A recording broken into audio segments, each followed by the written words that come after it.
Hey everyone, this is Mark Rogers of Mark Rogers TV, the voice of college football. Yes, I understand that it is Saturday of championship week and we're coming toward the conclusion of Selection Sunday and the college basketball season is in full force. But of course, it's nothing but college football here. Not that I won't take some of your comments, but I'm not going to be able to respond about college basketball. It's something that I used to dive into quite a bit for 6 or 7 years. I had to because that was my job.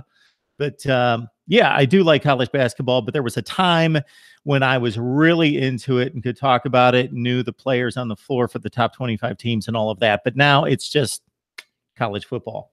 So thought I'd strike up the live stream for everyone. And as I have mentioned a number of times recently, yes, I will give you fair warning and notification very, very soon on the live streams coming up here at Mark Rogers TV, the voice of college football, and be expecting a number of changes coming up. We will get to those later, but we want to talk football.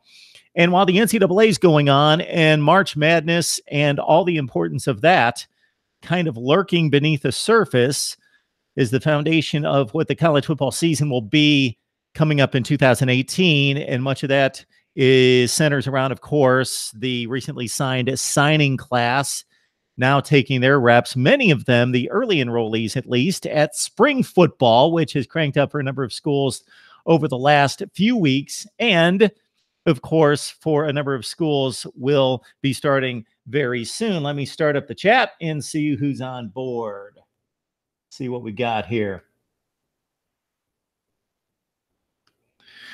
So, again, I want to talk quarterback battles in spring camp. I want to talk about college football playoff. We can already start to talk about that because I've got a slant and a take on that.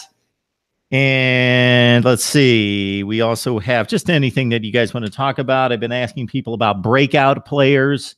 Who were the breakout players for 2018? So my definition of breakout player would be somebody who was maybe a starting player and was effective last year, but they weren't a star. They were somebody who filled a role or got playing time, or maybe even, again, was a starter, but we expect them to take that next step because they have that much talent or they have the opportunity in replacing a star, or maybe it's expected of them based on their 5-star status or 4-star status in high school, or they just need to. The team really needs them to step up and be a breakout player. Or the breakout player could be somebody who was really good last year that now could be a star in college football.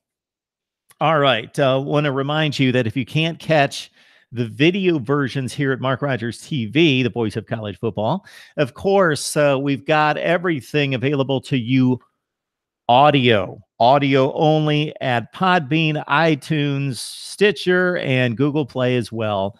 Mark Rogers TV, just search that. And we also want to get the Facebook Live involved a little bit more than we have recently. I hope you've checked out our recent videos talking about breakout players. I released one today talking about UCLA's breakout players as the Bruins put on the pads today for the first time. And let's see who we've got on board. Navy Thomas. Oh, yeah. Nebraska is one hell of a battle for the quarterback spot. Yeah, I was looking at that just a few minutes ago. Patrick O'Brien, Tristan Gebbia. We will soon learn how to pronounce that. Andrew Martinez and walk-on named Bunch. Dual threat is the name of the game under Scott Frost. Of course it is. And Milton played it to near perfection most of last year for Central Florida. Navy Thomas also telling us, let's see, is the only one that had any garbage time last year.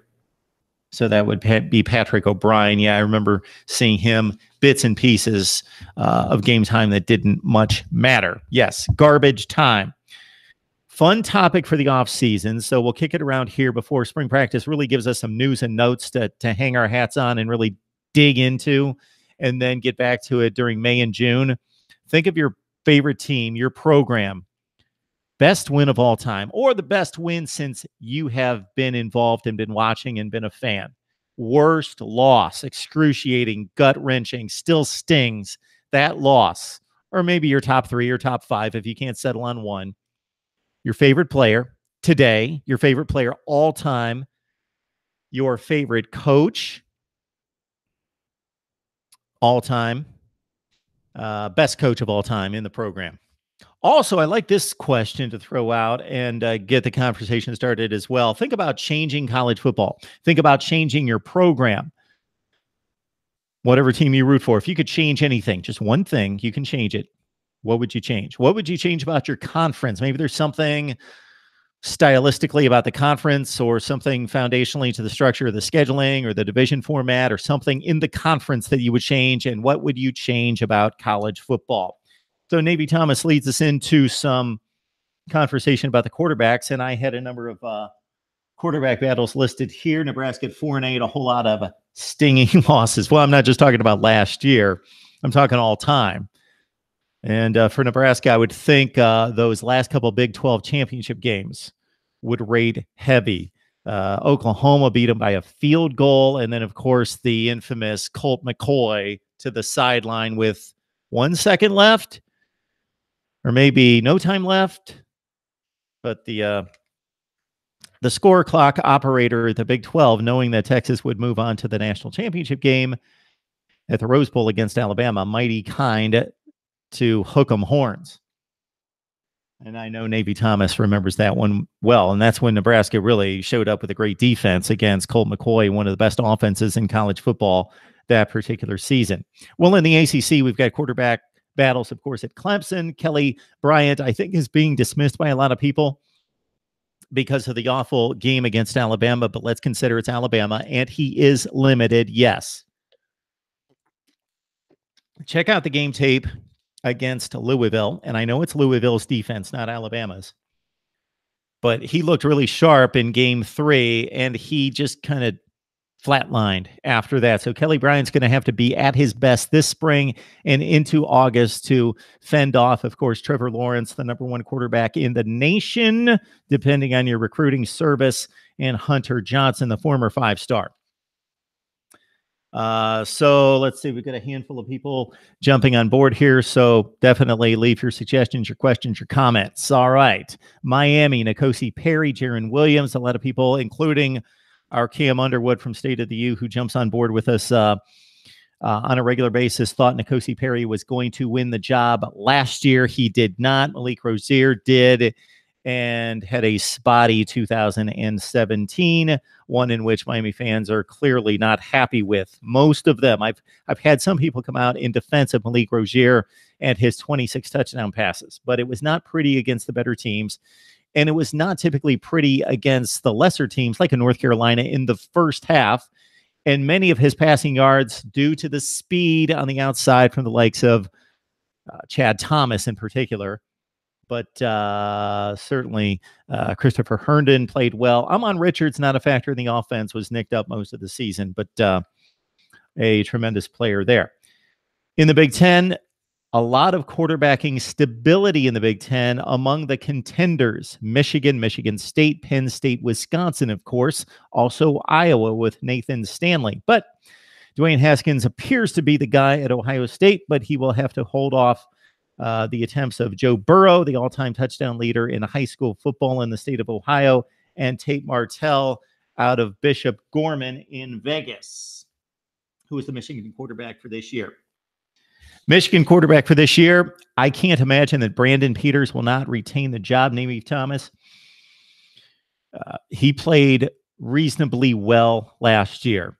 In the bowl game, he let it slide, and he was certainly helped by the rest of the offense in letting a 19-3 lead slip away. But Brandon Peters, if I said Brandon Thomas, that's a guy I know. Brandon Peters at Michigan would be the guy. But Shea Patterson, we will soon find out if he's going to be ruled eligible. If Shea Patterson is healthy and ready to go, and he's healthy, although he did miss some time last season, of course, missed the back half of the season, but he is healthy. But if the NCAA says, hey, Shea, you have proved your case, the Hugh Freeze regime at Ole Miss violated the terms of eligibility, and you will be able to play here at Michigan in 2018. He will be eligible in 2019 for sure, but Shea Patterson would be the guy. And if you haven't seen Shea Patterson play because maybe Ole Miss has been off the radar since he took over starting quarterback, he's pretty special and would bring a dynamic to that Michigan offense that we haven't seen since really forever. So if you go back to the last Michigan quarterback that could really move around, it's, of course, Denard Robinson, but he could not sling it like Shea Patterson. He was a quarterback, running back. He was a running back playing quarterback, and we all know that. The Ohio State quarterback, I believe, Dwayne Haskins is a 80 to 85% certainty at quarterback for the Buckeyes. You probably remember Davey Thomas. He came in against Michigan, completed 6 of 7, including one of the more impressive throws on a 3rd and 18 you will see with a team needing to win to go to the conference championship game, down a touchdown in the 4th quarter that you will see. All right, we got George on board with, I posted this on my Facebook page. Hope everybody else jumps on. After Florida beats Georgia, Florida State next year, can we talk about the Gators more? We will talk about the Gators. So, George, listen up. And first of all, thank you so much for alerting people on Facebook.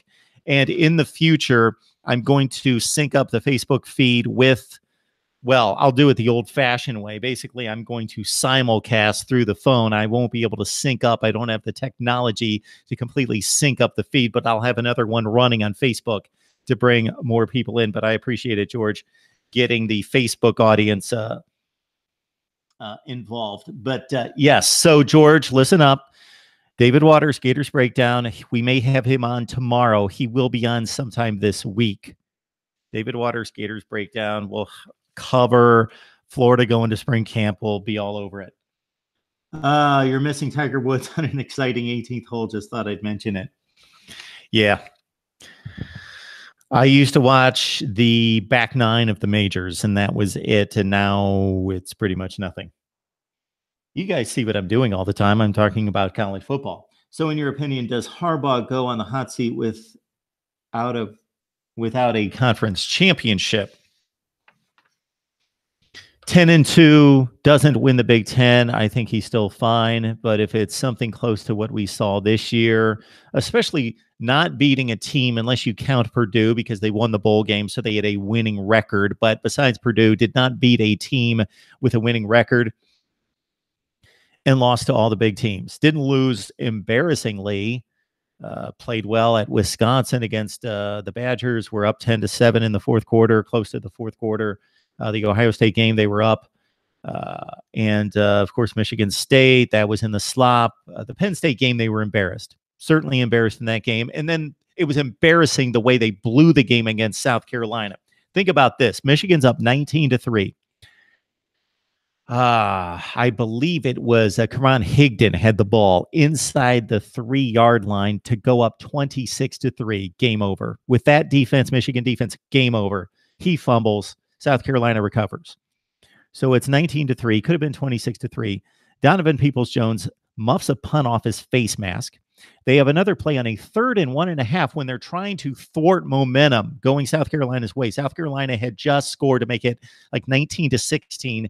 They give the ball to their tight end on a 3rd and 1.5. He had not carried the ball the entire game. McEwen. And then Peters throws a bad pick in the end zone. And they had some bad play calling in that game, and they crumble. I'll let you know what happens at the Valspar. Don't worry. I can pretty much guarantee Michigan wins the Big Ten. Trust me, George never is wrong. David Waters, I'm afraid you're going to take his job and just take over the whole Gators job. You know, that's a serious billion-dollar industry. I'm going for the $1 million industry, George. If we keep it in the $1 million industry, I'm content. I'm good with that. We don't have to go billions yet. All right. So quarterback battles. We barely got through these. So Alabama, Auburn. Of course, the Alabama situation seems to be, from a fan perspective, all to Tungavailoa.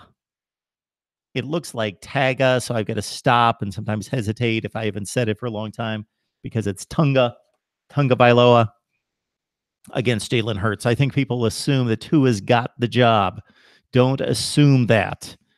Nick Saban is pretty loyal. Of course, he's going to go with the best man. And based on what we saw in that short spurt in the most pressure-packed game of the year, Tua pulled it off and looked great. Of course, I would think that he's going to win the job, but just hang on.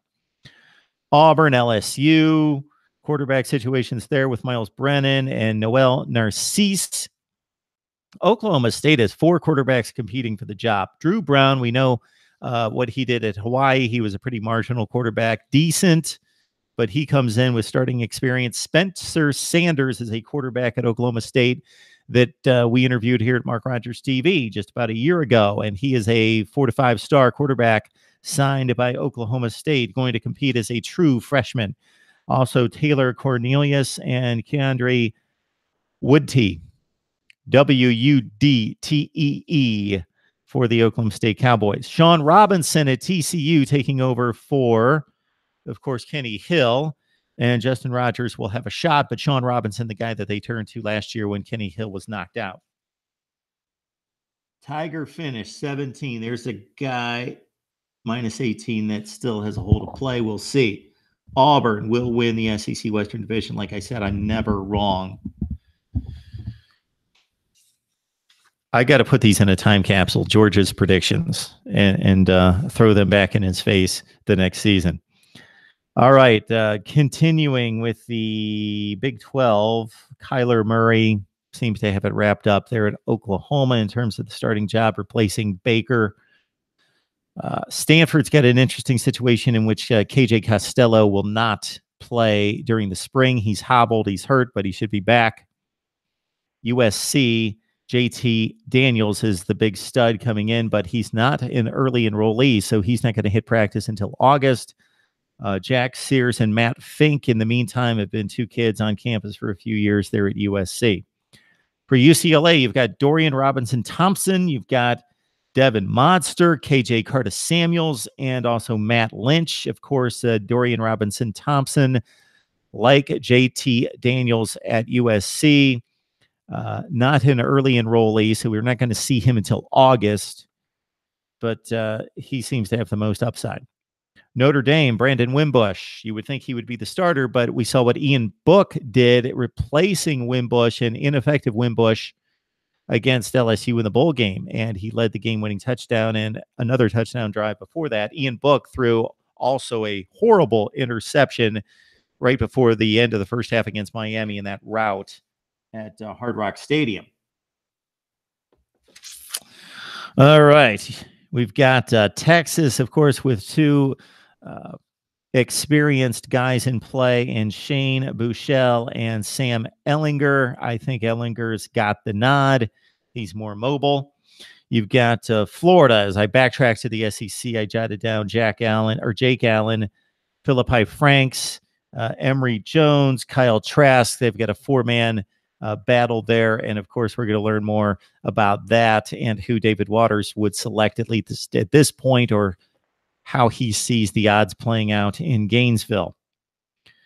All right. Yeah, somebody mentioned a 2-loss playoff team, and I was going to talk about that just a little bit as Navy Thomas joins in again. Talking Pac-12 is a waste of time. They will do nothing again this year, maybe UCLA next year. Don't know what's happened to the Pac-12. When I ran the numbers in 2014, the Pac-12, after going 13-7 against the other 4 conferences, and they were impressive wins, I thought that the Pac-12 was maybe a little bit deeper than the SEC. The top couple teams not on the Alabama 2014. Who else was on that level? It was pretty much Alabama, Auburn, LSU. But yeah, the Pac-12 was miserable last year. It's still a deep conference. It doesn't have a horrible underbelly. Oregon State, of course, but not 2 or 3 teams or 4 teams like the Big Ten. But it's just marginal. It's just marginal with no elite teams. Yeah, the Big Ten seems to be on the upsurge, and with all those quarterbacks in play, and even the teams that have some questions at quarterback, like Ohio State, we know that they're going to be fine.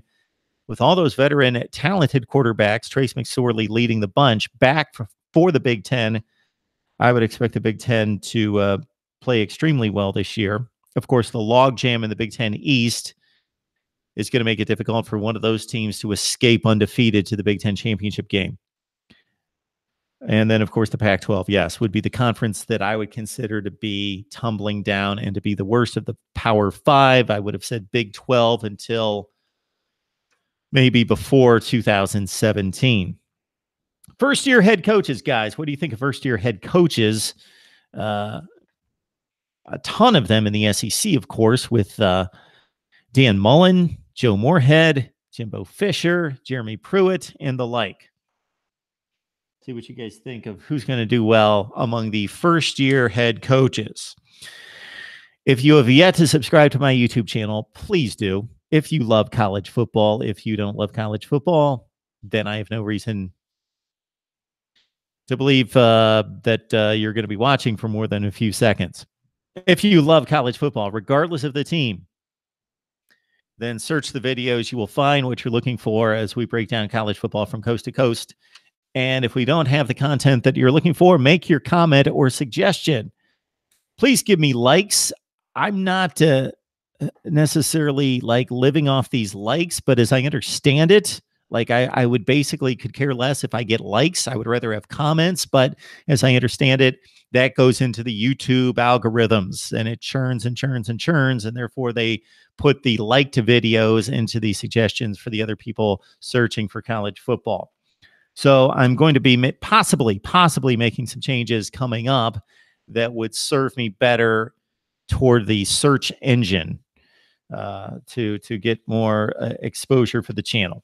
So always appreciated. Navy Thomas, that would be the one question I would have to spread the wealth in the Big Ten. How would you bust up that Eastern logjam? Switch to North and South.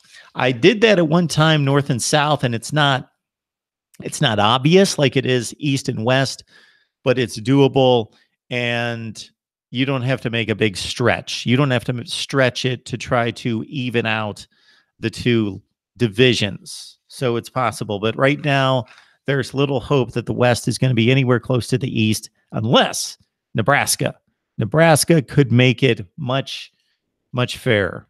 They are the one program that has the commitment to football and now the head coach and, of course, the resources. I still just question the recruiting footprint in that part of the country, making it difficult for Nebraska in particular and Iowa and Minnesota, despite the new facility for Minnesota. And if you have yet to see it, just Google that online. It's extremely impressive. Northwestern also building a new facility, but the one at the University of Minnesota under PJ Fleck. And that, I would think, would be one of the reasons why they wooed him to Minneapolis, was they knew that they would have a bargaining chip for him and then by extension recruiting. All right. Go Canes. Yeah, we've got plenty of Miami coverage for you all the time. You guys probably see that. It's pretty obvious. So I'm trying to, of course, track down Cam Underwood from State of the U. He's our guy, but we also have Alonzo Oliver on and Isaiah Kim Martinez, and had done Antoine Staley from Athlon Sports to talk about the U. And I'm efforting more contributors to fill the gaps that we're not hitting right now, like a Wisconsin gap. I need a Wisconsin person. I need an Oklahoma person. I'm really void in the Big 12. I used to be strong in the Big 12. Now I'm missing Oklahoma and Oklahoma State and TCU and a number of teams. So I know a lot of you have recently made suggestions to say, hey, I would like you to get this person on to talk about this team. And that's great. I will reach out to them as long as I look them up on social media and see that they're capable and they're credible. But they may not respond to me. So if you have a connection to them, let them know this is the place to come on. It takes a lot of effort to get these coaches on, as you can imagine. So I've had 2 Power 5 coaches on in the past few years. That would be Gary Anderson, Oregon State, and Sonny Dykes when he was at Cal. Other than that, a lot of group of 5 guys. And most recently, a couple of weeks ago, Troy Calhoun from Air Force, but nobody watched the video. So I think it's great to talk to a head coach directly, because you're not going to see that on YouTube other than news conferences. To get a one-on-one interview with a Air Force type of that caliber program head coach. But if nobody's going to watch it, then I'll give up that effort. George says Houston and Wichita are separated by 1.9 seconds to go. Go Major Applewhite. All right. What else do we have going on? Best win, worst loss, player, coach, change you would make to college football. Be looking out for those videos and certainly respond. And breakout players, I threw that out on Facebook and on Twitter. Miles Sanders, Penn State. N'Kosi Perry at Miami. They were served up, as well as Jalen Phillips, defensive player for UCLA. All right, folks. If we don't have anything else to kick around, just be looking out for these coming up in the future. And again, I will get you the notifications so that you know that they're coming. Please be patient as we work through a few changes and a few changes that I hope you will like as we aim to deliver the very best in college football content. And maybe that's not necessarily the team report style format that I'm doing right now, but maybe more conversation and debate. But it's difficult to find people to debate with. So that seems to be the thing in news and sports these days. Debate. Everybody wants to hear debates, and I love the debate. But to find somebody that's going to disagree with me that has a credible response is kind of sometimes difficult to do. But I appreciate you guys jumping on board. And again, be patient with me, and we will get the notifications out within the next few weeks. I've got a conference call coming up with my tech operational guru, Marty McPadden, very, very soon. And I've got a list for him that I want to say, I need to be able to do this. I need to be able to do that. Another portion of this that I would like to deliver is so we can see the live chat right now. But once it records and posts to YouTube, no more live chat. So people watching the recorded version, I would like them to be able to see all of your comments and questions and suggestions. So I just need the software to do that. And I am working on that as well. No, don't go. Let's talk about the Gators in Miami. Gators breakdown. David Waters, going to have him on soon to talk Florida football. And then I will be all educated on Florida 2018. If you want to talk Florida like 2007, I can do that. But 2018, I just think that basically right now, South Carolina has the best roster outside of Georgia in the SEC Eastern Division. I think Georgia is the best team in any division in college football with a gap over the next best team in that division. I think they have the biggest separation between them and everybody else. But I think long-term, that Dan Mullen in Florida provide the biggest threat to Kirby Smart in Georgia. That's my thought on Florida football right now. And I do think that they'll be able to make a leaps and bounds jump in year one with Dan Mullen. See 4-7 being 8-4, and then 8-4 being 10-2. Go Auburn, go Florida, go Miami, go Georgia, go LSU, Michigan, Iowa State. All right. So, yeah, again, I thank you. And all the discussions that we have here, again, you can catch the audio versions on Podbean, iTunes, Stitcher, and Google Play. Just search Mark Rogers TV, the voice of college football. We will see you guys soon. And if you've got comments, suggestions about anything, bring them to me, and we will deliver the goods right here at Mark Rogers TV, the voice of college football.